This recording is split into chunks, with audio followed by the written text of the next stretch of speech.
আসসালামু আলাইকুম সবাইকে। ষষ্ঠ শ্রেণীর অনুশীলনী ৫ এর অঙ্কের সমাধান। এখানে প্রশ্ন হইল x এর 4 সমান সমান 13 x এর মান বের করো। এখানে x আছে, এখানে আমি কি লিখলাম? x সমান সমান এখানে 13, এখানে কত লেখা লাগবে? 13 প্লাসের 4 এই জায়গায় আছে না? সমান সমানের ওই জায়গায় গেলে কি হয়? মাইনাসের 4 হয়। এই সমান সমান 13 কে যদি 4 দিয়ে বিয়োগ করি ফলাফল কত হয়? 9। এটা অ্যান্সার।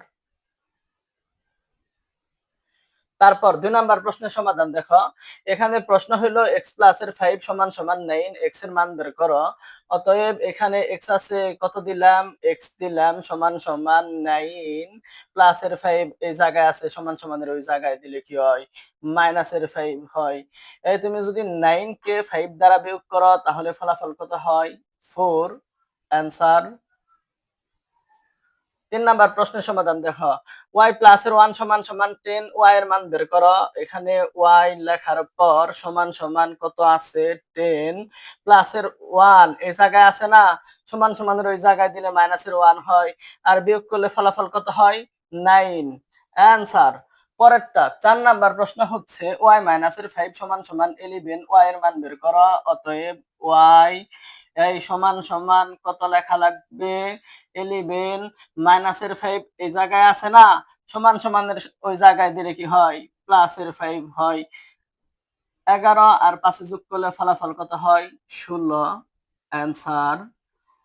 তারপরের প্রশ্ন হচ্ছে z এর 3 সমান সমান 15, z এর মান নির্ণয় করো।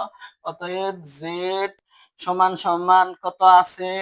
15 প্লাসের 3 এই জায়গায় আছে, সমান সমানের ওই জায়গায় দিলে মাইনাসের 3 থাকে।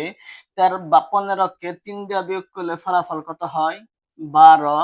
অ্যান্সার। আবার 3x সমান সমান 12, x এর মান বের করো। x এখানে লেখার পর সমান সমান 12 লেখার পর 3 গুণন অবস্থায় ওই জায়গায় গেলে ভাগ হয়। যদি 12 কে তুমি 12 কে যদি 3 দিয়ে ভাগ করো ফলাফল কত হয়? 3 4 12 4। অ্যান্সার। আশা করি বুঝতে পারছো।